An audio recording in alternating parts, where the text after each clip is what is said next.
प्रभुपाद की ओम नमो भगवते वासुदेवाय। ओम नमो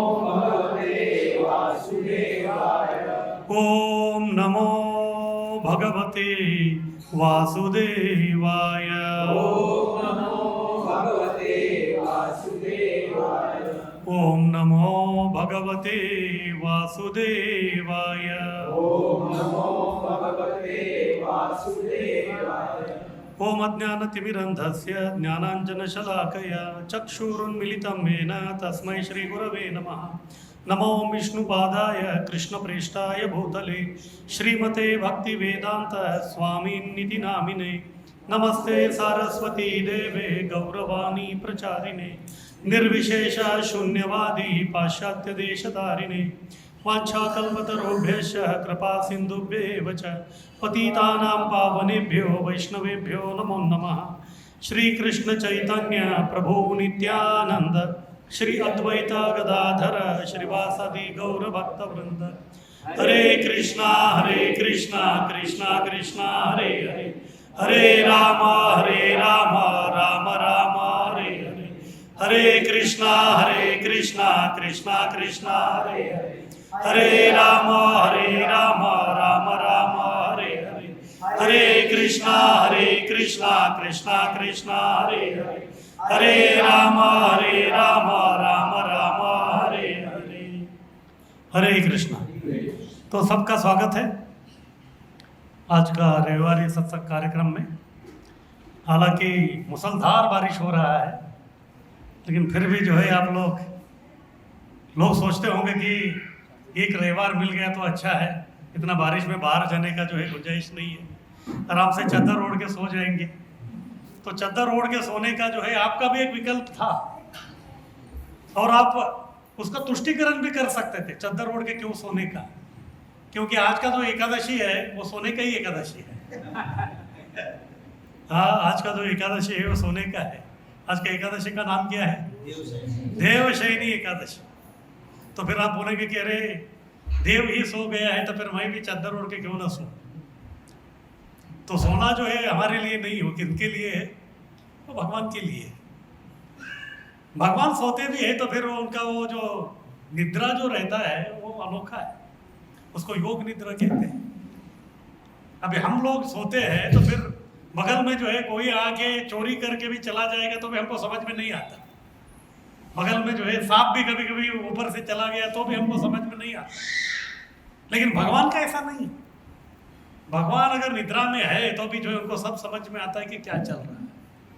तो इसीलिए भगवान गीता में बोलते हैं वर्तमान भूत भविष्य सब मैं जानता हूँ और सभी व्यक्तियों को जानता हूँ, हर जीव को मैं जानता हूँ, सब कुछ वो जानता है। इसलिए भगवान सर्वज्ञ है। भगवान सर्वज्ञ है। वो जो शयन कर रहे थे फिर उनका वो लीला है।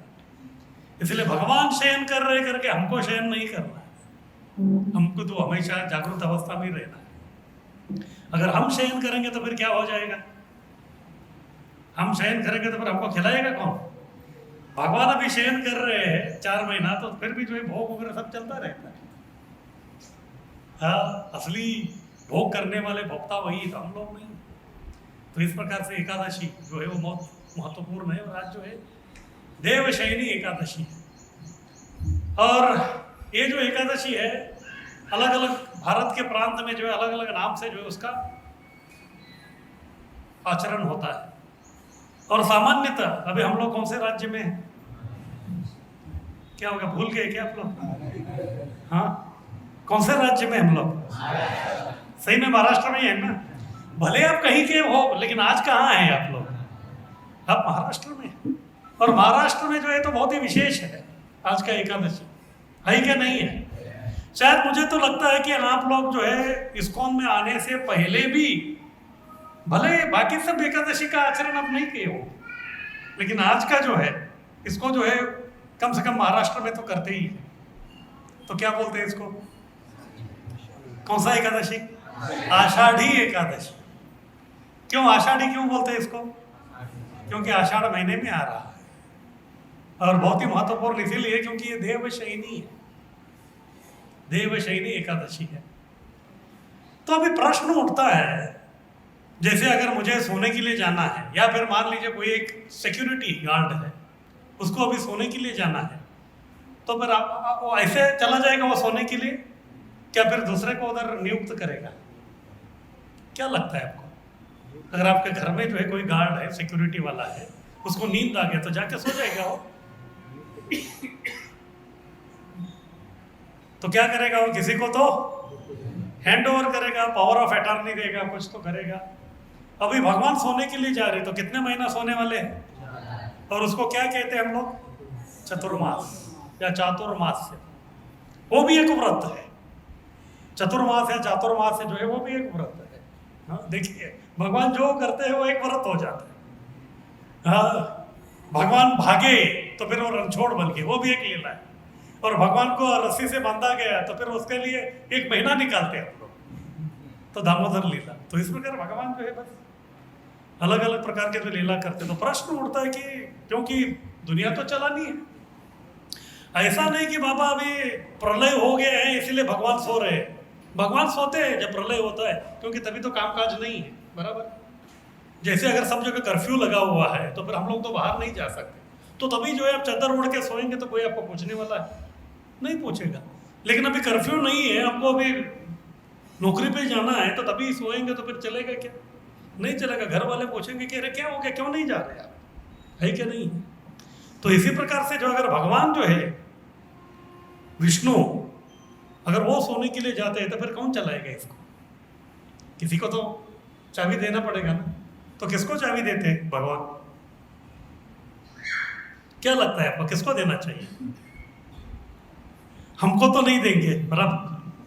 हमको तो अपना फ्लैट संभालने को नहीं होता, फ्लैट संभालते संभालते हम फ्लैट हो जाते हैं, तो फिर ये दुनिया कौन संभालेगा। जैसे जो विश्व है, विश्व का जो है पूरा मैनेजमेंट व्यवस्थापन करने के लिए 3 देवता है, ब्रह्मा विष्णु और महेश। तो मेंटेनेंस का ये जो काम है ये कौन करते हैं, ये विष्णु करते हैं। लेकिन अभी वो सोने के लिए जा रहे हैं तो फिर मेंटेनेंस डिपार्टमेंट तो बहुत इंपॉर्टेंट है।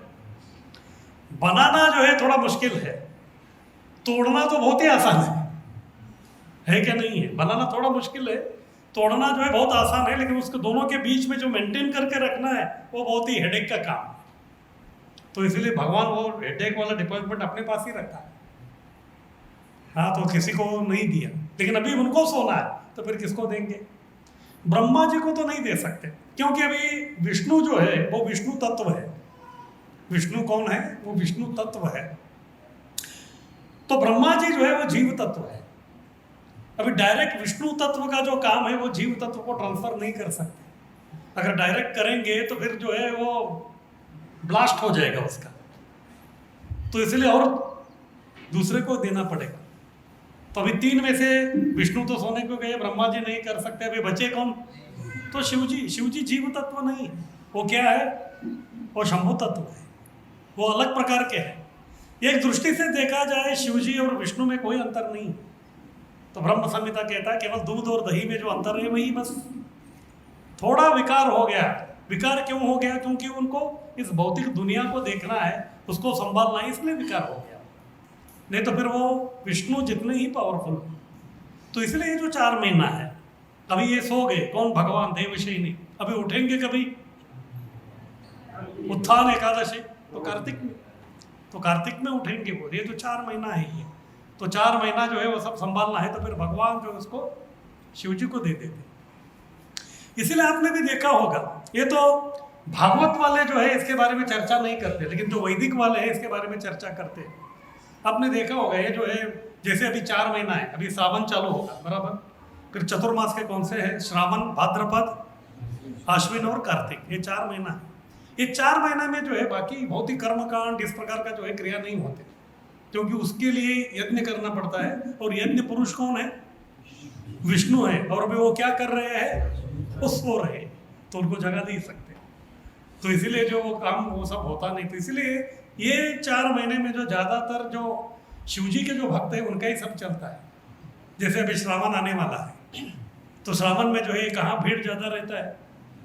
तो शिव जी के इसमें ही रहता है। अभी ये 4 महीना जो है शिव जी संभालते हैं इसको, 4 महीना। तो हर महीने में जो है 4 हफ्ते हैं, और हर हफ्ते में 7 दिन है। और 7 दिनों में जो है शिव जी का कौन सा दिन है? सोमवार है, बराबर। तो ये जो 4 महीना है, तो 4 महीने में कितने सोमवार आते हैं? कितने सोमवार आते हैं? 16 सोमवार। तो इसीलिए ये लोग क्या करते हैं? 16 सोमवार का व्रत करते हैं। तो 16 सोमवार का व्रत करने के पीछे का जो है ये कारण ये है, क्योंकि उनको अभी कुछ तो चाहिए, तो फिर क्या करेंगे, अभी शिव जी को मांगना है, क्योंकि विष्णु तो सो रहे हैं, तो फिर उनका वो व्रत चलता है। तो इस प्रकार से जो है सब एडजस्टमेंट उनका वो सब चलता रहता है। जैसे जो चतुर्मास के बारे में मैं बोल रहा था, चतुर्मास ये जो है भारत में भी अलग अलग समय से चतुर्मास का आरंभ होता है। सामान्यतः आप देखेंगे ये जो हमारा दक्षिण भारत का जो जगह है, सामान्यतः हम देखते हैं कि दक्षिण भारत बोले तो कर्नाटक, केरला, तमिलनाडु और आंध्र प्रदेश, ये 4 ही है। लेकिन इसमें महाराष्ट्र भी जो है उसको ज्वाइन करना है, क्योंकि ये 4 भाग दक्षिण भारत इसीलिए करते हैं क्योंकि उनका भाषा जो है वो द्रविड़ वाले हैं। लेकिन उसमें जो है महाराष्ट्र भी मिला कि महाराष्ट्र के नीचे, आंध्र प्रदेश के नीचे जितना भी ये जो प्रदेश है ना, इनका एक पंचांग अलग ही रहता है। इनका पंचांग अलग रहता है और उसके ऊपर नॉर्थ वाले जो उनका पंचांग अलग रहता है।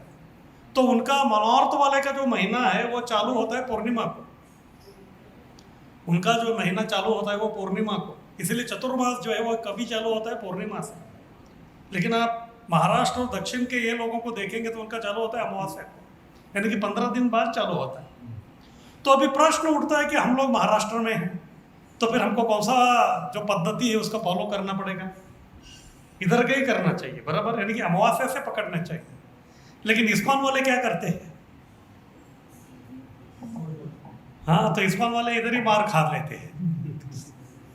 तो लोग बोलते हैं कि अरे 15 दिवसानंतर अमावस्या आला की आपला श्रावण चालू होणार आहे, हे 15 दिवस आधी कुठून आला? तो हम लोग जो इस्कॉन वाले 15 दिन पहले पूर्णिमा से, अभी आ रहे पूर्णिमा, अभी एकादशी है, फिर उसके बाद गुरु पूर्णिमा से जो है हमारा चालू हो जाता है।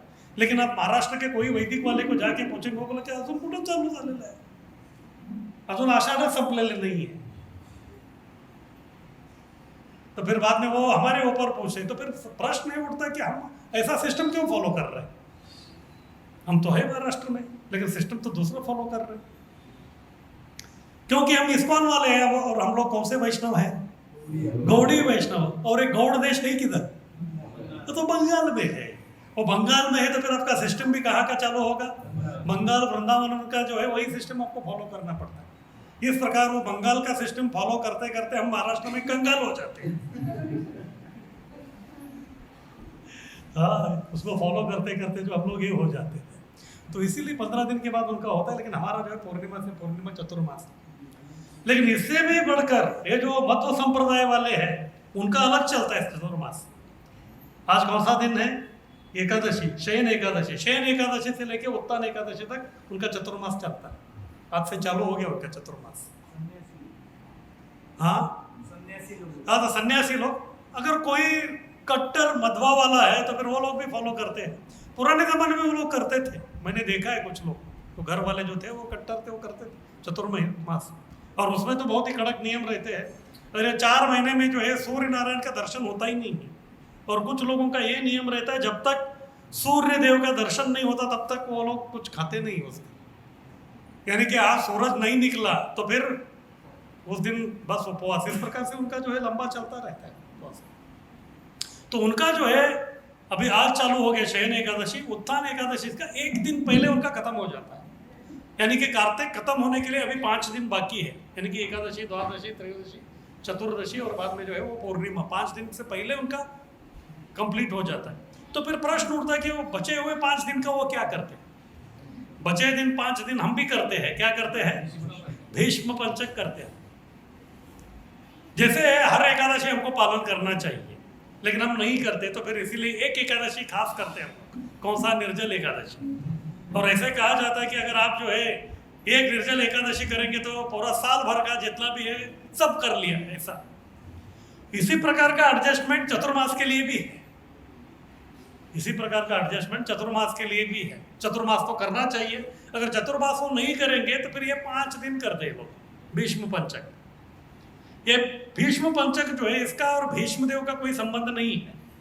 भीष्म का मतलब भीषण, बोला तो बहुत ही क्या बोलते हैं, वो खतरनाक है। वो एक दृष्टि से अलग अलग प्रकार का पंचगव्य जो है वो लेना पड़ता है।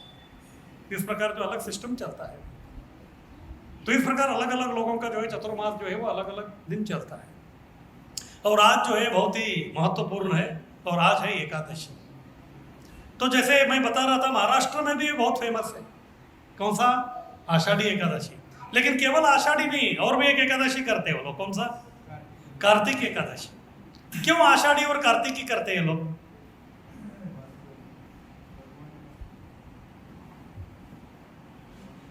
और वो तो बहुत जोर से चलता है, और उसमें तो आषाढ़ी जो है वो तो और ज्यादा ही है।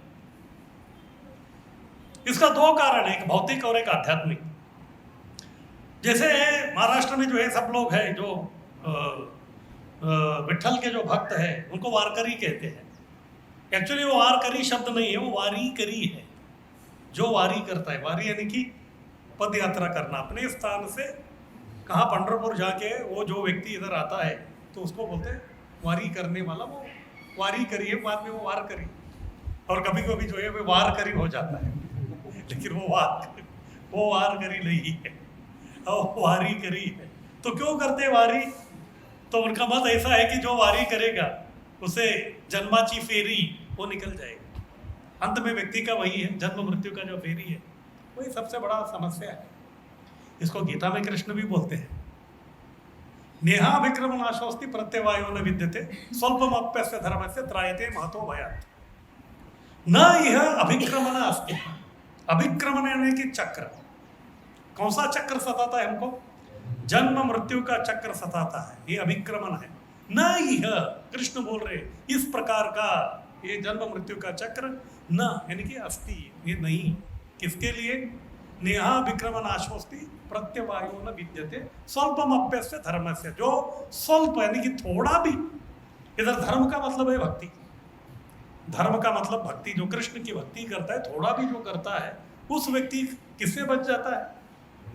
महतो भयात। महतो भयात यानी कि महाभय। तो महाभय क्या है? अब बाहर के लोगों को पूछेंगे तो उनको लगता है कि मृत्यु सबसे बड़ा भय है, लेकिन मृत्यु सबसे बड़ा भय नहीं है। मृत्यु के बाद फिर से जो जन्म लेना है वो सबसे बड़ा भय है, क्योंकि चक्र चल ही रहा है कि व्यक्ति का क्या होने वाला मालूम नहीं। इसलिए शंकराचार्य जी भी बोलते हैं, पुनरपि जननम पुनरपि मरणम पुनरपि जननी जठरे शयनम। यह सबसे बड़ा लफड़े वाला काम है, पुनरपि जननम। लोगों को लगता है कि मृत्यु के समय में जो है लोगों को वेदना होता है, जन्म के समय में नहीं। नहीं, जन्म के समय में भी बहुत होता है। अगर आपको प्रमाण चाहिए तो फिर जो है भागवत पढ़ लीजिए आप। गर्भस्थ शिशु जो है वो कितना वेदना ये करता है तो उसको मालूम। एक्चुअली गर्भ के अंदर का जो शिशु है उसको जो वेदना होता है, वो वेदना जो है हर जो मुंबई करी है उसको उसका अनुभव हो जाता है। बाहर के लोगों को नहीं होता है। जो मुंबई में रह रहा है उसको खास तरीके से वो हो जाता है। क्या करना पड़ेगा? लोकल ट्रेन में चर्च गेट की तरफ ऑफिस के टाइम पे अंदर घुसने का। हमारे इस्कॉन में एक सन्यासी है, भक्ति तीर्थ महाराज के डिसाइपल। वो पहले हमारे मंदिर में ही थे, तभी वो ब्रह्मचारी थे, तो फिर वो आए थे। थोड़ा उनको सन्यास से पहले उनको जो थोड़ा ट्रेनिंग लेना था। भक्ति धीर दामोदर महाराज अभी उनका नाम, तभी उनका परीक्षित प्रभु करके नाम था। और तभी जो है मैं उनके साथ में था।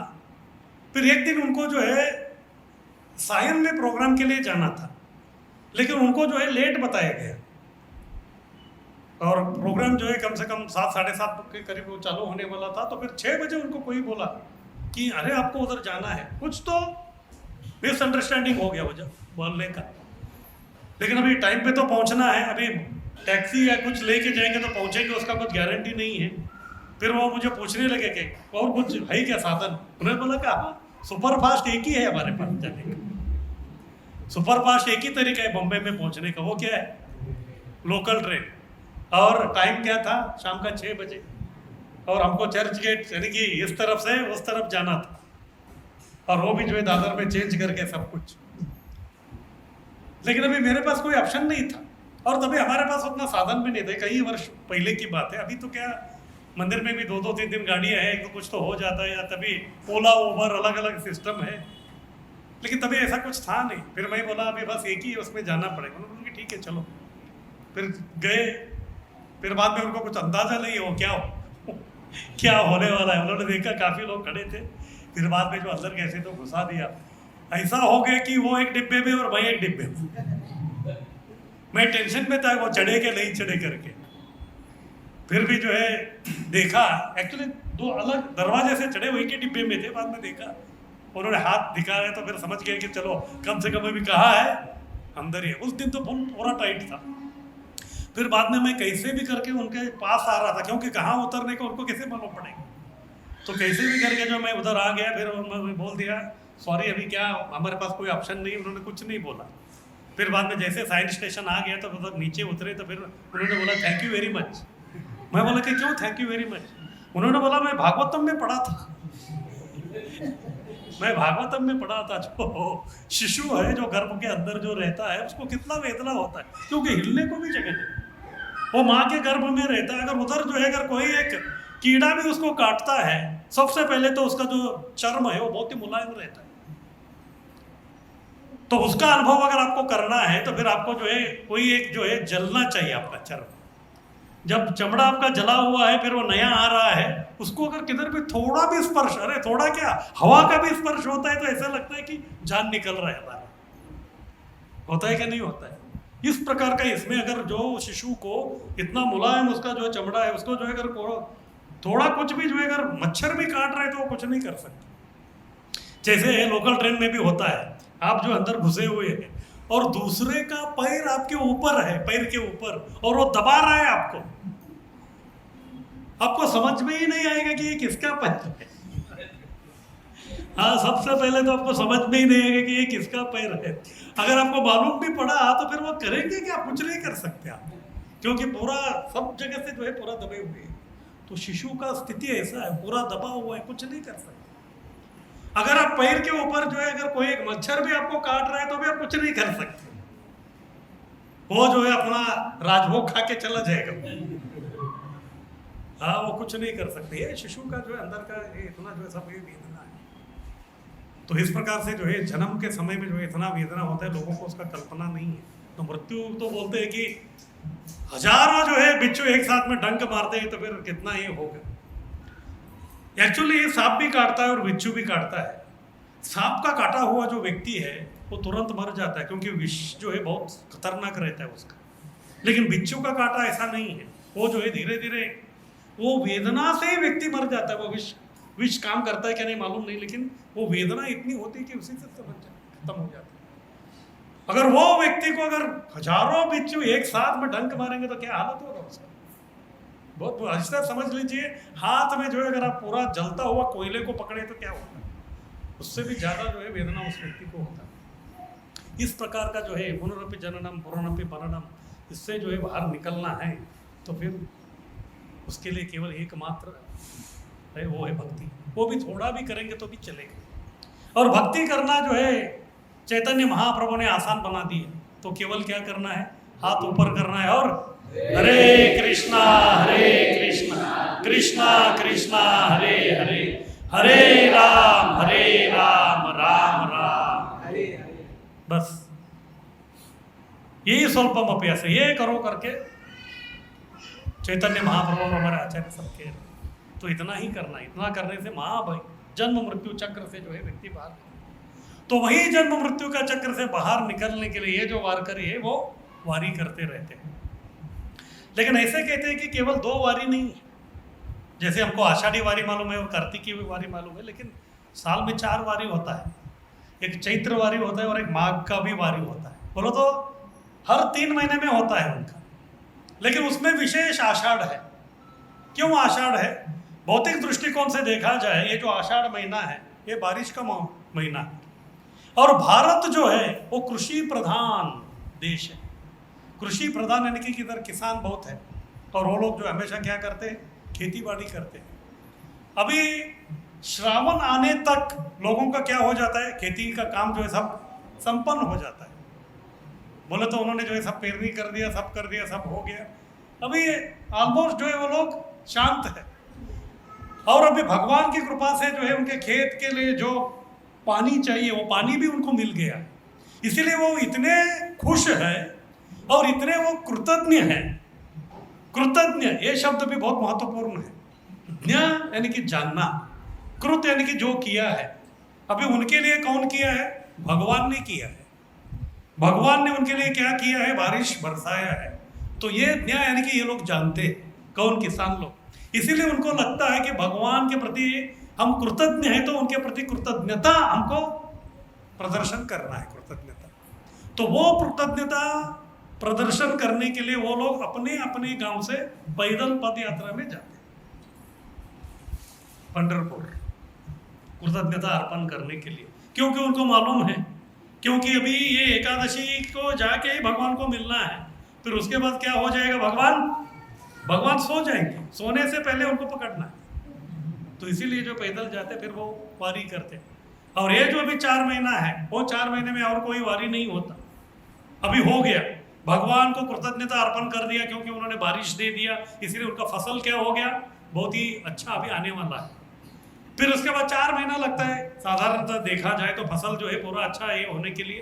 फिर कार्तिक से पहले जो है अभी बारिश खत्म हो जाता है, ऑलमोस्ट बारिश का महीना। फिर सर्दी का मौसम आता है, तो उसके पहले जो पूरा काट देते हैं उसको। फिर बाद में उनको इतना अच्छा फसल मिला है, तो फिर से क्या हो गया? वो फिर से खुश हो गए। क्यों खुश हो गए? फिर से कृतज्ञ, क्योंकि भगवान ने जो है पूरा 4 महीने में जितना पानी चाहिए था उतना हमको दे दिया। कृत यानी कि ये काम भगवान ने किया है, ये लोगों ने जान लिया। फिर से अभी क्या देना है भगवान को? कृतज्ञता अर्पण करना है। तो इसीलिए अभी खुशी से फिर कहाँ जाते हैं? फिर से पंढरपुर जाते हैं कार्तिकी। इस प्रकार से जो है आषाढ़ी और कार्तिकी दोनों बहुत ही फेमस है, लेकिन उसमें ज्यादा कौन सा है? ज्यादा आषाढ़ी है। ज्यादा लोग जो है कार्तिक में नहीं जाते। क्यों? क्योंकि लोगों को जो है केवल अपना स्वार्थ से ही मतलब रहता है। उनको क्या है? पानी चाहिए था, इसके लिए जाके भगवान को बोल दिया तो हो गया। अभी फसल आ गया तो फिर भगवान को भूल गए लोग, इसलिए कार्तिकी में लोग कम जाते हैं। लेकिन कुछ भी हो, आषाढ़ी और कार्तिक ये है। और उसके अलावा भी जो भक्त है उनको लगता है कि नहीं, ये तो साल में 2 बार भगवान का दर्शन बहुत कम हो गया, तो इसलिए उनके लिए जो है माघ महीने का वारी है, फिर चैत्र का भी वारी है, तो उसमें भी जो है वो लोग जाते हैं। और ऐसे थोड़ा इतिहास देखेंगे आप महाराष्ट्र का, ये वारी का, तो ऐसे 12वीं या 13वीं सदी में जो है ये वारी का जो है परंपरा आरंभ हो गया। जैसे हम लोग देखते हैं कि ये 11वां और 12वां ये जो सदी है, तभी जो है भारत में बहुत सारा जो है धर्म के इसमें जो है बहुत सारा परिवर्तन होना आरंभ हो गया। पहले हम देखते थे कि ये जो धर्म या फिर जो भी भगवान का भक्ति या कुछ करने वाले जो लोग हैं, वो बड़े बड़े आचार्य रहते थे या ब्राह्मण रहते थे, वो लोग ही पूजा पाठ सब कुछ करते थे। लेकिन केवल वही लोग पूजा पाठ करने से काम नहीं चलेगा। हर कोई व्यक्ति जिसको मानव शरीर मिला है, तो उसको क्या करना है? उसको भक्ति करनी आवश्यक है। लेकिन समस्या ये थी कि सब ग्रंथ जो है संस्कृत में थे, सब ग्रंथ संस्कृत में थे, और संस्कृत सबको नहीं आता, तो फिर उसके लिए क्या करना है? तो लोकल लैंग्वेज जो है उसमें जो है वो सब चाहिए था। फिर बाद में उनको हर दिन क्या करना है, वो साधना जो उनको चाहिए था। तो उसके लिए जो है तभी 12वीं शताब्दी से ही भारत में अब देखते हैं उनका इतिहास, तो फिर भक्ति पंथ का आरंभ हो गया। अलग अलग प्रकार के जो है भगवान के जो भक्त लोग, तो वो जो है आना आरंभ हो गया। उसके पहले केवल आचार्य थे, रामानुजाचार्य, मध्वाचार्य, वो लोग थे। वो लोगों ने प्रचार किया, लेकिन सामान्यतः वो लोग अपने लोगों के लिए ही किया। मध्वाचार्य ने जो किया वो मध्व ब्राह्मण थे, और ये रामानुजाचार्य जी ने किया वो श्री वैष्णव थे। इस प्रकार से एक विशिष्ट प्रकार के जो लोग थे उन्हीं को भक्ति मिला, बाकी लोगों को नहीं मिला। फिर बाद में इधर जो है महाराष्ट्र में भी आप देखते हैं, तो फिर जो है भक्तों का, संतों का जो है सब चालू हो गया। तो जैसे पहले ध्यानदेव महाराज आ गए, फिर बाद में उन्होंने जो है पूरा मराठी में, तभी तो वो प्राकृत भाषा था, तो उसमें जो है उन्होंने सब वाङ्मय लिखना आरंभ कर दिया।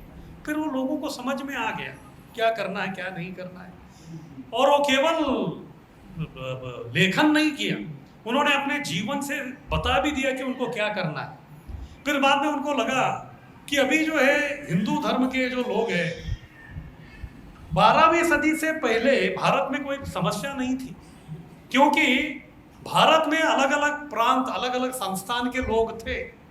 लेकिन कोई भी संस्थान क्यों ना हो भारत का, सब लोग हिंदू राजा थे, सब लोग हिंदू राजा थे। अगर मान लीजिए पालघर एक संस्थान है और इधर का भी कोई राजा है, अगर उसको जो है बाहर का कोई संस्थान का राजा आके इधर हरा दिया तो भी कुछ फर्क नहीं पड़ता था लोगों को धार्मिक आस्था में, क्योंकि ये जो था ये भी हिंदू था और जो आके जीतता था वो भी कौन था, वो भी हिंदू ही था। इसलिए जो है भगवान का पूजा पाठ जो है सब चलता रहता था। लेकिन समस्या चालू हो गया जब यवन लोग जो है आक्रमण करना आरंभ किए। 11वीं 12वीं शताब्दी में बाहर के जो लोग आक्रमण करना चालू कर दिया और जो जो जगह वो लोग लेते थे वहां क्या होने लगा, उधर जो है वो हिंदू धर्म को जो है पनपने ही नहीं देते थे। इसलिए जो है समस्या चालू हो गई और हिंदू धर्म के जो लोग हैं सब तितर बितर होने लगे। और जब हमारे आचार्यों ने इसको देखा तो तभी उनको लगा कि हिंदू धर्म के लोगों को जो है एकत्रित करना बहुत जरूरी है। और इसका बहुत बड़ा श्रेय जाता है शंकराचार्य जी को, शंकराचार्य जी को, क्योंकि तभी जो है बौद्ध धर्म के लोग बहुत थे। अगर वो शंकराचार्य जी अपना कार्य नहीं करते तो फिर इधर जो है बौद्ध धर्म के लोग ही ज्यादा हो जाते थे। उन्होंने किया, हिंदू धर्म लोगों का जो है सबको इकट्ठा करने के लिए उन्होंने एक बहुत बड़ा मेला का आयोजन किया और वो है कुंभ मेला, वो है कुंभ मेला। तो कुंभ मेला में आज भी जो है शंकराचार्य जी के लोगों को ही जो है ज्यादा सम्मान सब कुछ मिलता है। लेकिन सब जो भी दक्षिण भारत या उत्तर भारत या पूर्व भारत पश्चिम भारत सभी प्रकार के लोगों को एकत्रित करने का श्रेय उनको हो गया। इसी प्रकार से बाद में जो है महाराष्ट्र में भी इस प्रकार का जो है सोच विचार आ गया संतों में कि हमारे भी जो लोग हैं उनको एकत्रित करना पड़ेगा। तो फिर एकत्रित करने के लिए क्या करना पड़ेगा, कोई तो एक हमारा भी मेला होना चाहिए।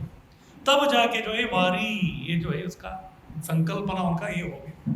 फिर बाद में चालू हो गया, चलो जब ये ज्ञानदेव संत ज्ञानदेव वगैरह जो रहते थे तभी वो स्वयं जो है आनंदी से चले जाते थे पैदल, फिर लोग जो है उनके पीछे पीछे चले जाते।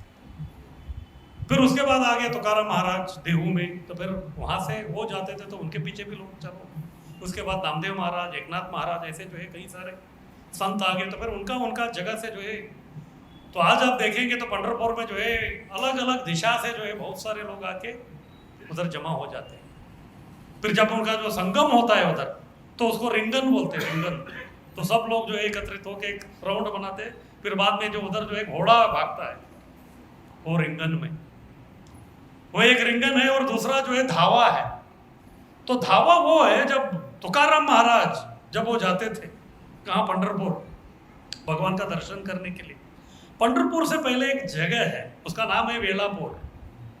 तो वेलापुर जो है उसमें एक टेकड़ी है, वो टेकड़ी के ऊपर चढ़ते थे और उधर से जो है पंढरपुर का विठ्ठल का जो मंदिर का जो कलश है उसका वो दर्शन करते थे। और जैसे वो उसका दर्शन करते थे तो उनके अंदर जो है भगवान के प्रति जो विरह भाव विप्रलम्ब जो है इतना होता था, दूसरे ही क्षण उनको लगता था कि विठ्ठल का मुझे दर्शन करना है, उधर से वो भागते थे। तो इसीलिए उसको धावा कहते हैं। आज भी जो है कई सारे लोग वो उधर से जो है भागते हैं दर्शन के लिए। इसी प्रकार का चीज जो है चैतन्य महाप्रभु के साथ में भी हुआ। जब चैतन्य महाप्रभु संन्यास लेने के बाद पहली बार जगन्नाथपुरी आए थे तो 18 नाला से उन्होंने देख लिया जगन्नाथ मंदिर का ऊपर का जो है सुदर्शन है। तो जैसे उन्होंने देखा तो जगन्नाथ का याद आ गई। पहले जगन्नाथ की याद आई, उसके बाद जगन्नाथ की याद सताने लगी उनको। तो रहा नहीं गए तो भागते हुए चले गए। तो गए मंदिर के अंदर गए, श्री मंदिर में, सामने जगन्नाथ जी थे, लेकिन उनके अंदर का विरह भाव इतना था कि उनको ऐसा लग रहा था कि अभी जाके मैं भगवान को आलिंगन करूं। जब तक वो उनको आलिंगन नहीं करते तो उनको ये नहीं होता था। क्यों? क्योंकि वो थे राधा रानी के भाव में। तो राधा रानी के भाव में थे तो फिर राधा रानी को कभी सुख मिलेगा जब वो कृष्ण को आलिंगन करेगी। यहां तक शंकराचार्य जी विरचित जगन्नाथ अष्टकम में भी आता है, राधा आलिंगन सुखो, जगन्नाथ जी भी चाहते हैं इस प्रकार का। लेकिन उनका विरह इतना था वो आगे नहीं जा पाए, उधर ही गिर गए। तो इस प्रकार कोई भी जो भक्त है, भले ही कोई भी संप्रदाय के, भगवान के साथ उनका संबंध आदान प्रदान उसी प्रकार का है। तो इस प्रकार से जो है एकादशी का दिन जो है लोग उधर चले जाते हैं। फिर बाद में बहुत भीड़ है, सब चलता रहता है। फिर लेकिन उसके बाद जो है जैसे हमारा जगन्नाथपुरी का जो रथ यात्रा है, वो यात्रा रथ गुंडीचा पहुंचता है, फिर उसके बाद वापस आते भी है। तो इसी प्रकार का उल्टा वारी भी होता है। तो लोग जो उधर जाते हैं तो फिर बाद में जो है वापस आते भी हैं। लेकिन बहुत सारे कम लोग जो है पैदल आते हैं, बहुत सारे लोग जो है बस गाड़ी करके ही आ जाते हैं। लेकिन उल्टा रथ जैसा है वैसे जो है उल्टा वारी भी है, तो उल्टा भी जो है लोग वो आ जाते हैं। तो अभी आषाढ़ी जो है बहुत महत्वपूर्ण और बहुत ही मशहूर जो है महाराष्ट्र का जो है एक त्योहार है। तो लोगों को पूछेंगे कि ठीक है आज आषाढ़ी एकादशी है, अब कर रहे हैं क्या? हाँ हम ही करतो ना। तो फिर पूछते हैं कि क्या करते हैं, तो क्या बोलते हैं वो लोग, क्या करते हैं आज के दिन? हाँ क्या करते हैं आजकल महाराष्ट्र के दिन लोग? वो बोलते हैं कि हम उपवास करते हैं। तो उपवास बोले तो आपको पूछिए, उपवास बोले तो क्या करते हैं? तो क्या करते हैं वो लोग उपवास बोले तो? हाँ तो साबुदाना खिचड़ी भगर, तो ये उनका उपवास। लेकिन ये जो उपवास वो बोल रहे हैं उपवास नहीं, एक उपहास है ये। हाँ ये उपवास नहीं है, उपहास है। जैसे शब्द है उपवास करना, शास्त्र भी कहते हैं एकादशी के दिन हमको क्या करना है? उपवास करना है। तो उपवास क्या है? इसमें दो शब्द है, एक उप और एक वास। उप यानी कि नजदीक, उप यानी कि समीप या नजदीक, वास यानी कि रहना। तो हमको ये पूरा दिन नजदीक रहना है। किसके रहना नजदीक? भगवान गोविंद के नजदीक रहना है। किसके नजदीक रहना है? भगवान गोविंद के नजदीक रहना है। लेकिन हम क्या करते हैं? भगवान गोविंद के नजदीक नहीं, भगवान का दूसरा जो रूप है गोविंदा रेस्टोरेंट, उसके नजदीक रहते हैं। हाँ गोविंद नहीं, गोविंदा। अरे इस्कॉन में तो लोग जो है एकादशी का जो अलग अलग जो मेनू है उसमें पीएचडी कर लिया। नाम के लिए उपाशी पण त्या दिवशी दुप्पट खाशी। हाँ नाम के लिए उपाशी लेकिन त्या दिवशी दुप्पट खाशी। वो होता ही। आजकल क्या क्या नहीं आया, एकादशी पिज्जा आया, एकादशी लजानिया आया, एकादशी समोसा आया, पराठा आया। एक्चुअली बाकी दिन हम ये सब नहीं खाते, है क्या नहीं है? बाकी दिन जो है हम लोग इसको नहीं खाते, लेकिन उस दिन उसके लिए तो क्या क्या प्लानिंग करते हैं लोग। और निर्जल एकादशी है तो फिर पूछना ही नहीं बस। हाँ उसके अगले दिन क्या करने का। कुछ लोग जो है एक दिन पहले ही नींबू शरबत वगैरह सब बना के रख देते हैं, क्यों? बाद में ताकत नहीं रहेगा, वो नींबू पिघली कर लेंगे। हाँ हाँ नींबू पिवळायला पण ताकद नसेल तर मग कसं होणार? मग आताच कर। तो लोगों का जो अलग अलग सब ये चलता रहता है। तो शास्त्र कहते हैं कि उपवास करना है इस दिन। उपवास वो है, वो जो बोल रहे हैं ना अन्न ग्रहण नहीं करना, तो वो सब है। लेकिन आप देखेंगे तो कुछ जो दक्षिण के जो लोग हैं वो उस दिन जो है वो लोग अन्न ग्रहण करते हैं। इसीलिए कुछ लोग बोलते हैं कि अन्न का मतलब जो है चावल, चावल को अन्न कहते हैं, दूसरे को नहीं। तो वो लोग उस दिन क्या करते हैं, दक्षिण भारत के जो लोग हैं उस दिन वो लोग चपाती खाते हैं। क्यों? गेहूं खाना बोला तो उनके लिए बहुत बड़ा तपस्या है। गेहूं खाना जो है सबसे जो उनके लिए तपस्या है। तो इसीलिए जब उस दिन वो लोग उनका इडली डोसा जो भी है वो नहीं खाएंगे, लेकिन वो चपाती खाएंगे। हम भी देखते हैं इस्कॉन में जो है अभी इतना सब R&D हो गया, पहले जो है कुछ रहता नहीं था। स्पेशली हमारे मंदिर में 20-25 साल पहले जो एकादशी का जो प्रसाद बनता था वो बहुत बड़ा तपस्या वाला था। वो दिल्ली का लड्डू जैसा था, जो खाया वो भी पचता है, जो नहीं खाया वो भी पचता है। इसीलिए बहुत सारे लोग जो है निर्जल करना आरंभ कर दिया। क्यों? क्योंकि प्रसाद अच्छा नहीं बनता करके। हाँ प्रसाद अच्छा नहीं बनता करके जो है निर्जल करना चालू कर। लेकिन आजकल जो है बहुत सारा अलग अलग लोगों को जो है मार्ग है प्रसाद प्राप्त करने का, तो फिर वो जो है उतना समस्या वो नहीं। तो इस प्रकार उपवास यानी कि उस दिन मैक्सिमम जो हमको भगवान के नजदीक आना है, भगवान का जो है श्रवण कीर्तन स्मरण बंधन जो भी उनको करना है वो करना है। तो यही है। इसीलिए शास्त्र कहते हैं एकादशी जो है इसका नाम है हरिवासर। इसको कहते हैं हरिवासर। वासर यानी कि दिन। ये किसका दिन है? ये हरि का दिन है। या फिर इसको बोलते हैं माधव तिथि, इसको बोलते हैं माधव तिथि। भक्ति विनोद ठाकुर भी कहते हैं माधव तिथि भक्ति जननी जतने पालन करी। ये जो माधव तिथि है, ये जो एकादशी है, ये क्या करती है? भक्ति जननी। अगर कोई व्यक्ति नया व्यक्ति आज जो इधर मंदिर में आया है तो उसके हृदय में जो है भक्ति का जन्म हो जाता है। इतना पावरफुल है। तो इसलिए क्या करना पड़ेगा? जतने पालन करी। इसको पालन करना है कैसे? बहुत ही सावधानी से, जैसे करना है वैसे। तो इसलिए एकादशी का व्रत का जो है पालन करना बहुत जरूरी है। अभी ये जो अन्न ग्रहण के बारे में जो है, जैसे मैं बताया, बाकी वैष्णव संप्रदाय में उस प्रकार का अन्न यानी कि अनाज के बारे में उनका कुछ ये नहीं है। तो फिर प्रश्न उठता है कि हम जो इस्कॉन वाले हैं, हम लोग अनाज क्यों नहीं खाते इस दिन? तो ये जो इंस्ट्रक्शन है, ये चैतन्य महाप्रभु ने हमको दिया है। चैतन्य महाप्रभु अपनी माता, सच्ची माता को बोलते हैं कि एकादशी के दिन आपको अनाज ग्रहण नहीं करना है। और कुछ शास्त्र का भी वो उल्लेख करते हैं, और कुछ शास्त्र तो बहुत ही कड़क है। वो तो बोलते हैं कि ये आज के दिन अगर कोई व्यक्ति अनाज खाता है तो फिर वो गौ मांस खाने के बराबर है, इस प्रकार का उनका उल्लेख है। और ऐसे भी कई जो शास्त्र वो कहते हैं कि आज का दिन जो पाप है वो अनाज के अंदर जो आश्रय लेता है। एकादशी के दिन जो पाप है वो किसमें आश्रय लेता है? अनाज के अंदर वो लेता है। और उस दिन आप खाएंगे तो फिर आप अनाज नहीं, आप क्या खा रहे हैं? आपको लग रहा है कि मैं इडली खा रहा हूँ, डोसा खा रहा हूँ, समोसा खा रहा हूँ, लेकिन वो नहीं, आप जो है पाप खा रहे हैं। तो ये जो एक प्रकार का परहेज है, ये जो हमको पालन करना पड़ेगा। लेकिन ये तो सेकेंडरी है, मुख्य तो वो नहीं है। हाँ, तुम्हें साबुदाना खाला का, भगर खाला, ये खाला, काय खाला। और कुछ लोग जो है नहीं, मैं निर्जल करना तो हो गया। कुछ लोग जो निर्जल करते हैं लेकिन बाद में देखे तो वो सोता ही रहता है। क्यों? शक्ति नहीं है। हाँ, क्यों? शक्ति नहीं है। एक बार ऐसे हो गया, गौड़िया मठ में प्रभुपाद जी के गुरु महाराज भक्ति सिद्धांत सरस्वती ठाकुर, उन्होंने देखा एकादशी दिन था, तो आके देखे एक भी ब्रह्मचारी नहीं दिख रहा था। तब तक 2-3 वैष्णव आगे भक्ति सिद्धांत सरस्वती ठाकुर को बोले, महाराज आज जो है कुछ प्रोग्राम रखने वाले थे आप एकादशी का, लेकिन कोई आया ही नहीं है, क्या हो गया? फिर ये परेशान हो गए, क्या हो गया, कोई नहीं दिख रहा है। फिर बाद में आश्रम में जाके देखे तो फिर सब जो ऐसे पड़े हुए हैं, कुछ ये है, तो कोई शक्ति ही नहीं है। फिर आके पूछे क्या हो गया? नहीं, आज एकादशी है, हम लोग जो है कुछ खाए नहीं, हम लोग निर्जल कर रहे हैं। अच्छा नहीं लगा उनको। उन्होंने बोला हमारा मुख्य उद्देश्य जो है प्रचार करना है। उन्होंने बोला अगर आपको चाहिए तो अनाज खाना है, अन्न खाना है तो खाइए, जाके प्रचार कीजिए।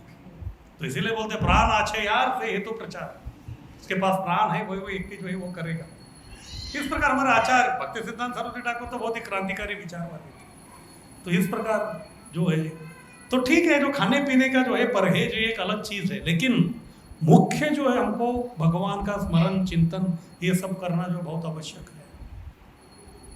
लेकिन कभी कभी प्रश्न उठता है, अब आज एकादशी है और शास्त्र का एक नियम ऐसा है कि अगर कोई धाम का प्रसाद आ गया आज, तो धाम का प्रसाद जैसे आपके पास आता है तभी क्या करना है? उसको खाना है, उसको जो है तुरंत खाना है।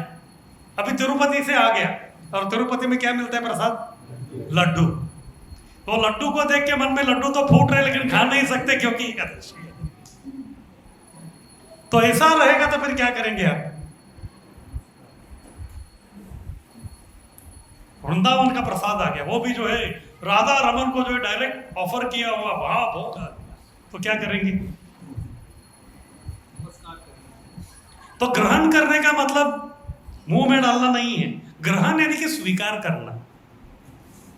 ग्रहण करना यानी कि स्वीकार करना, उसको जो है सम्मान देना। तो सम्मान जो है केवल खाने से ही नहीं, बस उसको जो है दंडवत प्रणाम करने से भी हो जाता है। इसी प्रकार का एक प्रसंग चैतन्य महाप्रभु के जीवन में भी हुआ जब वो जगन्नाथपुरी में थे। और जैसे आप समझते हैं कि जगन्नाथपुरी में जो है एकादशी कुछ होता ही नहीं है, एकादशी को उन्होंने उल्टा लटकाया है, क्योंकि वो जो है अन्न ब्रह्म क्षेत्र है, जो भी आता है बस खाना है ही बस। जगन्नाथ बोलते हैं कि बस इधर कुछ नहीं, एकादशी ये हमारा श्री क्षेत्र, शंख क्षेत्र के बाहर, अगर उधर जो है आप अनाज विनाज खाएंगे तो भी आपका सब 12 कोण माफ, तो कुछ प्रॉब्लम नहीं है आपका। तो चैतन्य महाप्रभु थे गंभीरा में, तो तभी जो है कोई जो है एकादशी था, तो उस दिन जो है जगन्नाथ का प्रसाद लेके आ गए। अगर हम लोग धाम में नहीं भी है, पालघर में भी है, तो धाम का प्रसाद आ गया तो हमको खाना पड़ेगा। लेकिन ये तो धाम में थे, चैतन्य महाप्रभु धाम में थे, और उधर क्या आया? जगन्नाथ साक्षात, उनका जो है महाप्रसाद आ गया, तो अभी करेंगे क्या? गंभीरा में थे तो बहुत ही गंभीर हो गए, क्योंकि विषय बहुत गंभीर था। वो गंभीरा जो है उसमें बहुत सारे गंभीर वाला पास टाइम हो गया, इसलिए उसका नाम जो है बहुत सही है, वो गंभीर। हम होते तो क्या करते थे मालूम नहीं है, लेकिन चैतन्य महाप्रभु जैसे कोई प्रसाद आ गया, कहीं का भी प्रसाद हो, सामान्य प्रसाद हो, तो प्रसाद ग्रहण करने से पहले हम क्या करते हैं? प्रसादम का मंत्र बोलते हैं। बोलते कि नहीं बोलते? महाप्रसाद है गोविंदी, वो सब जो है। तो चैतन्य महाप्रभु ने भी वो देख लिया वो प्रसाद को, फिर बाद में जो है वो भी जो नमस्कार करके उन्होंने चालू कर दिया मंत्र बोलना। लेकिन वो तो पहले निमाय पंडित थे, इतने शास्त्र सब जानते थे, तो इसीलिए उन्होंने क्या किया, ये लगभग जो है शाम 3 या 4 बजे का समय था, क्योंकि जगन्नाथ जी का जो मेन जो भोग है वो थोड़ा लेट होता है। 3-4 बजे के करीब शाम को जो है कोई लेके आया था। अभी पारना तो करना है, लेकिन पारना कभी होता है? एकादशी के दिन नहीं होता, वो कभी होता है द्वादशी के जो है सूर्योदय के समय में होता है, तब तक समय था। जो चैतन्य महाप्रभु एकादशी के दिन दोपहर में 4 बजे जो प्रसादम के ग्लोरिफिकेशन, उसकी महिमा में जो है महिमा करते करते जो श्लोक बोलना उन्होंने जो आरंभ कर दिया, उनके पास तो श्लोकों का भंडार था, एक के बाद एक बोलते गए बोलते ही गए बोलते गए। जो प्रसाद लेके आया था वो देख रहा है, अभी तक ले ही नहीं रहे हैं। तो शाम हो गया फिर भी गाड़ी चालू है, रात हो गई फिर भी गाड़ी चालू है, बाद में जो है सुबह ब्रह्म मुहूर्त आ गया फिर भी चालू है, उनका चल ही रहा था। कब तक? जब तक पारना का टाइम नहीं हो। अगर आप भी जो इतना विद्वान है तो फिर हमको भी कोई आपत्ति नहीं है, बोलते रहिए।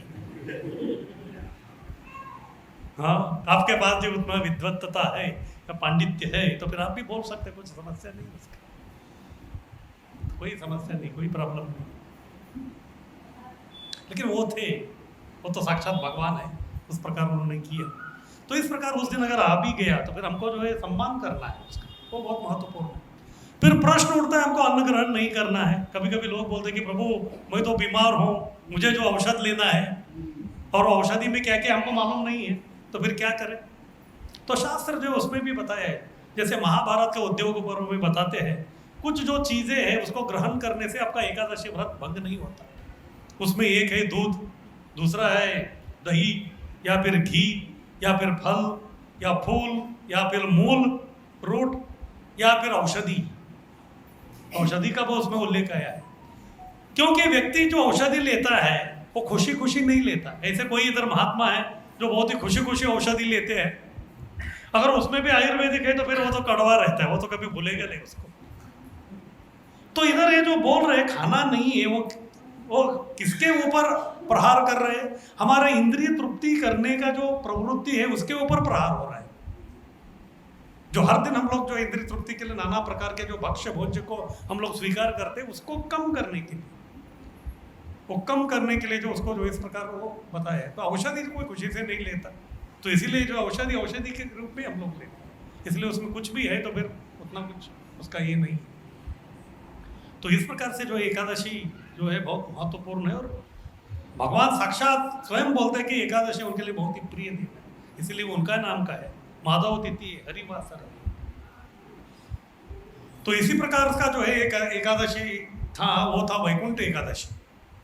और तुकाराम महाराज जी देहू में रहते थे, तो देहू जो है पुणे से उत्तरी दिशा में है, इंद्रायणी के तट पे है, और बहुत बड़े संत थे तुकाराम महाराज। और यहाँ तक चैतन्य चरितामृत में भी उनका जो है उल्लेख आया है। तो प्रभुपाद जी लिखते हैं, तो ये तुकाराम महाराज थे, लेकिन वो किसी गुरु को स्वीकार नहीं किया था उन्होंने। जब उन्होंने गुरु को स्वीकार नहीं किया, उनको कोई टेंशन नहीं था, लेकिन भगवान विठल को टेंशन आ गया। क्यों? क्योंकि ये व्यक्ति जो है एक प्रकार के आचार्य है। आचार्य का मतलब क्या है? जो अपने आचरण से सिखाते। अगर इन्होंने कोई गुरु स्वीकार नहीं किया तो फिर इनके जो शिष्य है वो क्या करेंगे? फिर वो भी गुरु स्वीकारेंगे नहीं। यहां तक साक्षात जब कृष्ण इस धरातल पे अवतार लिए थे, तभी भी उन्होंने क्या किया था? उन्होंने गुरु अपनाया था। उज्जैन अवंती गए थे, शांतिपनी उन्हीं को अपना गुरु बनाया था।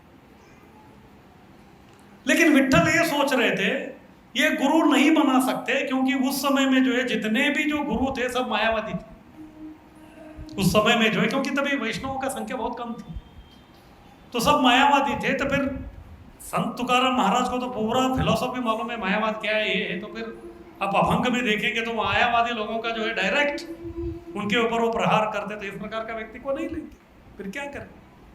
फिर बाद में उन्होंने अपने अभंग में ही बताते हैं कि स्वप्न में जो है आके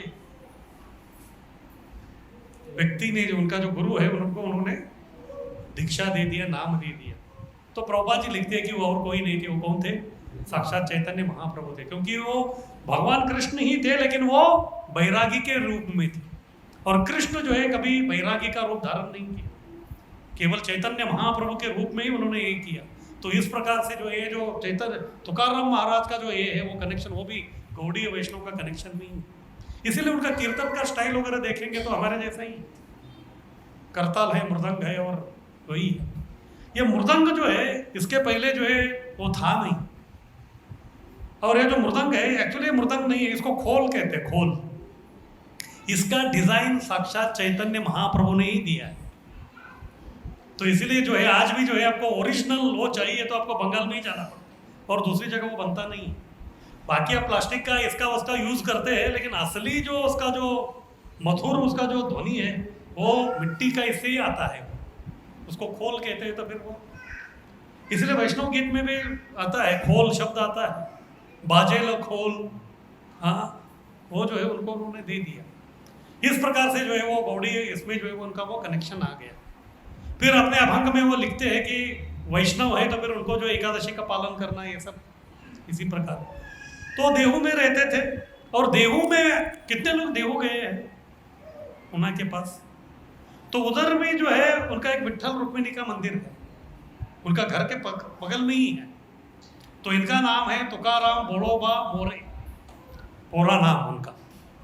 तो ये लोग जो है कुनबी जो है वो इससे आते हैं, लेकिन इनका जो वृत्ति था वो किराना दुकान का ही था, उसका ही जो है उसको सेल करना या खरीदी करना, इसी का ये सब चलता था।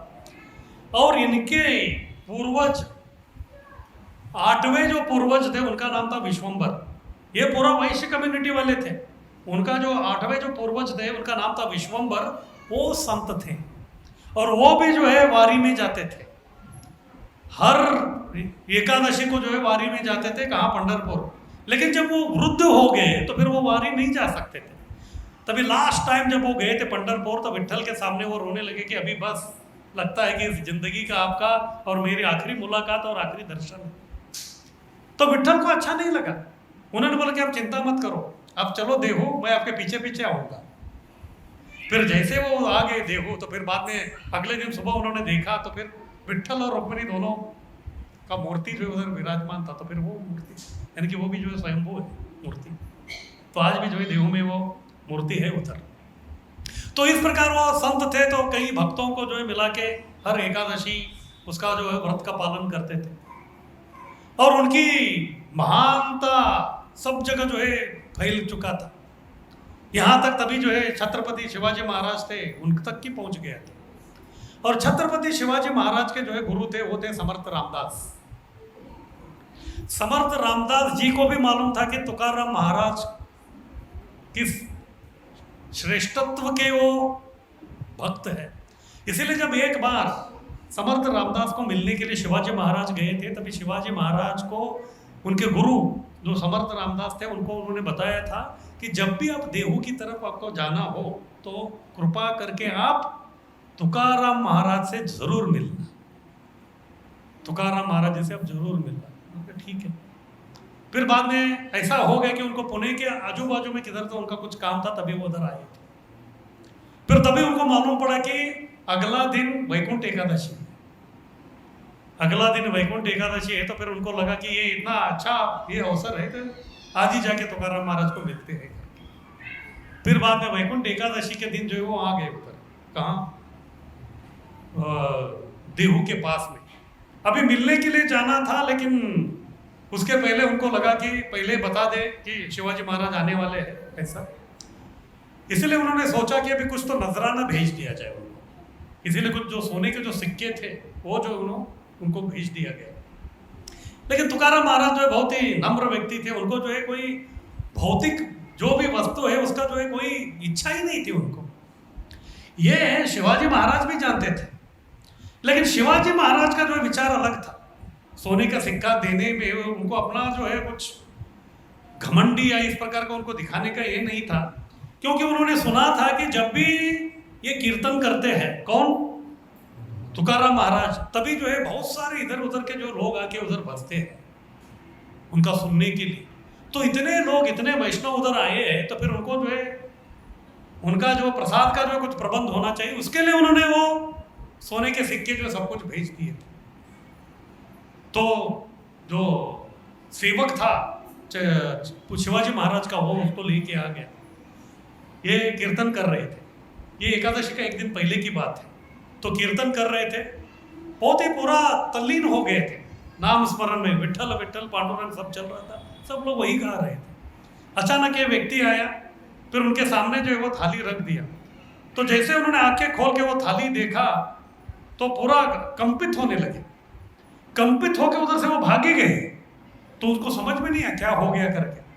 फिर वो भी घबरा गया, फिर आके जो है शिवाजी महाराज के पास आया। फिर शिवाजी महाराज को बोलने लगे कि इस प्रकार जो है आपने जो नजराना दिया था वो उनके सामने मैंने रख दिया, लेकिन उन्होंने उसको देखा भी नहीं। जैसे उन्होंने देख दिया तो उससे भाग गए हो। तो क्या हो गया मुझे मालूम नहीं, तो आप बता, पूछताछ कर लीजिए क्या।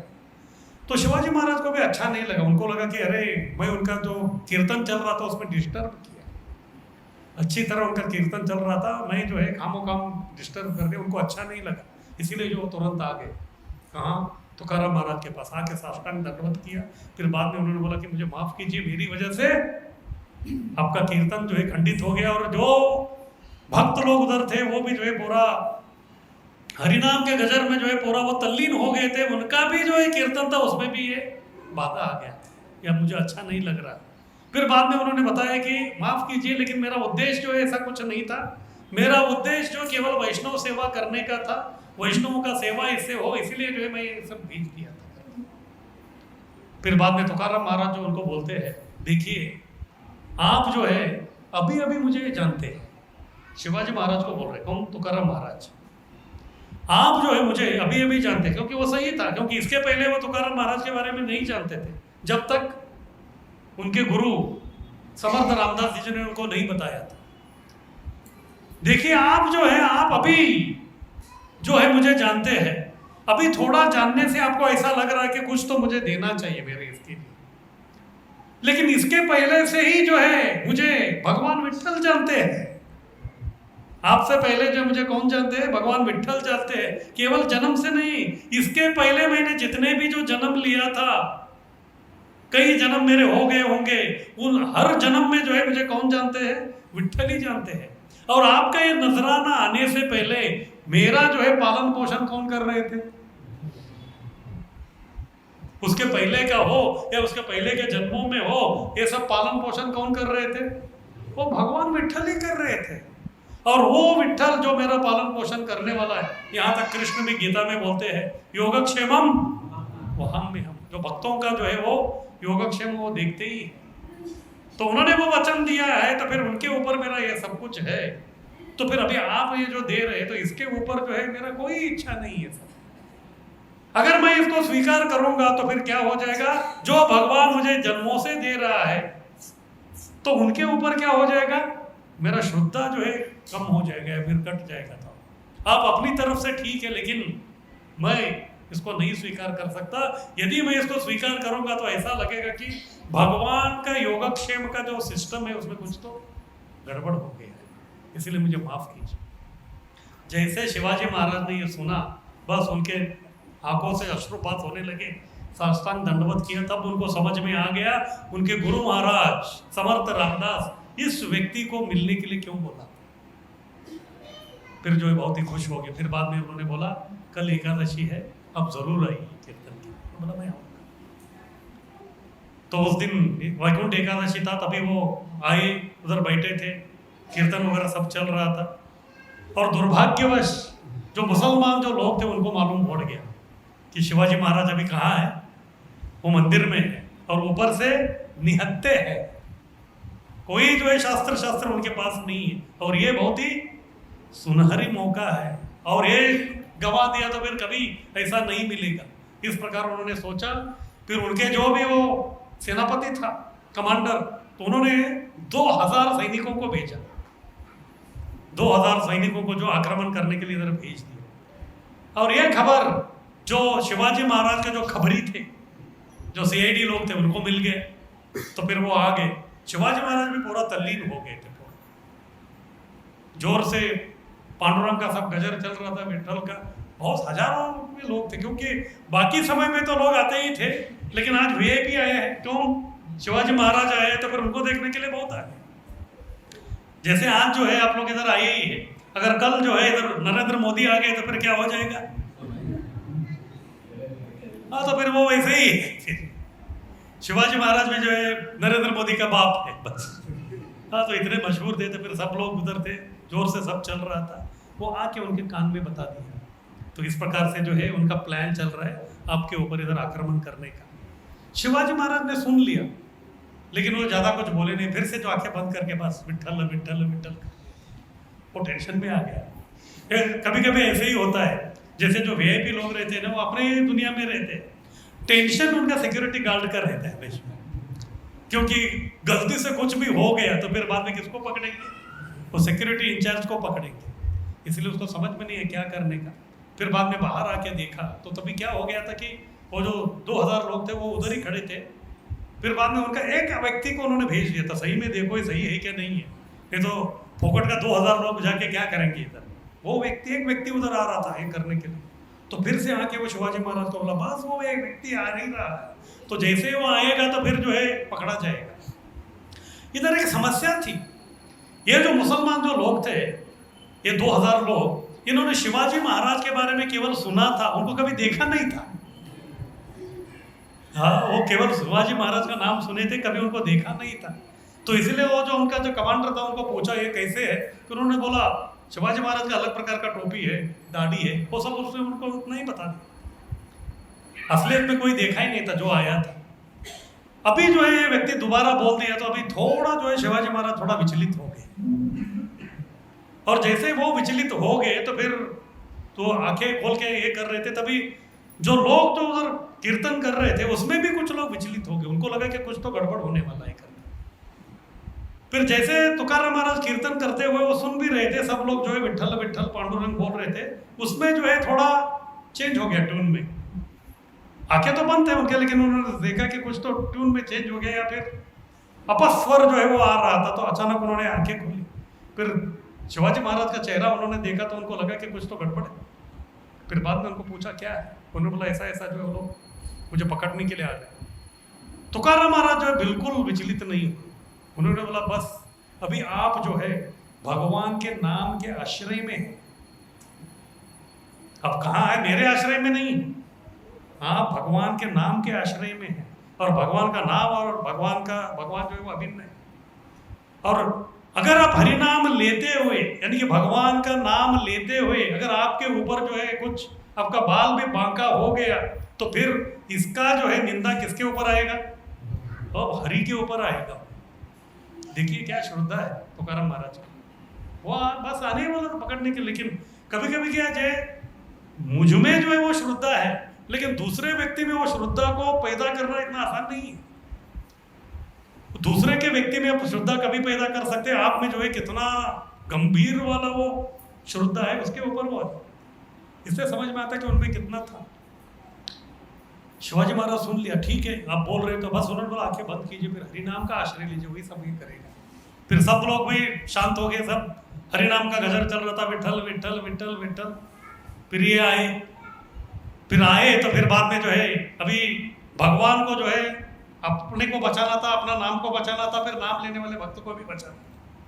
फिर ऐसे हो गए 2000 लोग आके जो व्यक्ति को देखते थे वो दाढ़ी वाला ही दिख रहा था सब उधर जितने भी थे, क्योंकि समस्या ये थी कि उन्होंने शिवाजी को नहीं देखा था, केवल उनको मालूम था कि वो दाढ़ी वाला और ऐसा टोपी पहनता है, तो देखा, जिसको देख रहे सब समझ में नहीं है किसको पकड़ने का।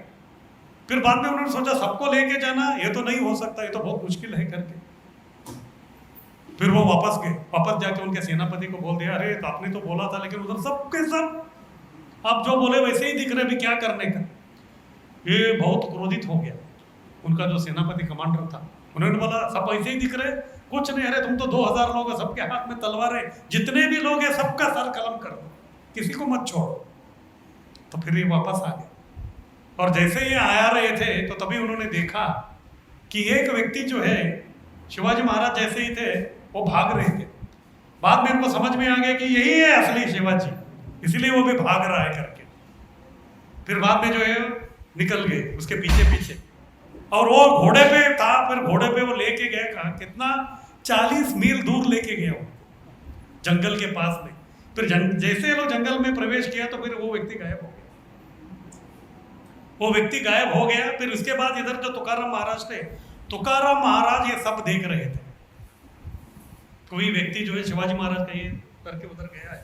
फिर बाद में वो व्यक्ति जो था वो उनको बोलने लगा, मैं जो है शिवाजी महाराज के रूप में हूँ, लेकिन मैं शिवाजी नहीं, मैं कौन हूँ, मैं साक्षात विट्ठल हूँ। क्योंकि उन्होंने देखा शिवाजी महाराज तो बगल में ही थे, तो विट्ठल जो उनको बचाने के लिए जो इस प्रकार जो है वो सब कर दिया। बाद में शिवाजी महाराज को तुकाराम महाराज ने बोल दिया कि इस प्रकार से जो है विट्ठल ही जो है सब कुछ ये कर दिया, तो फिर वो बहुत ही धन्य हो गए, फिर नतमस्तक हो गए। तो इस प्रकार से जो है ये वैकुंठ एकादशी के दिन हो गया उधर। तो एकादशी जो है बहुत ही महत्वपूर्ण दिन। इसी प्रकार से अगर हम भी जो है भगवान का नाम जो है आज बहुत ही महत्वपूर्ण दिन है, उपवास ये तो है ही, लेकिन जो है गोकुल बिहारी के पास में रह के जो हमको भगवान का जो हमको नाम लेना है, हरे कृष्णा कृष्णा कृष्णा हरे हरे, हरे राम राम राम हरे। और इसीलिए जो है आज इधर का व्यवस्थापन कमेटी जो है हरिनाम का आयोजन किया है, तो रात को 9 बजे तक चलेगा, तो उसमें भी जो है आप शामिल होकर जो उसका भी आप लाभ उठा सकते हैं। हरे कृष्णा, हरि बोल।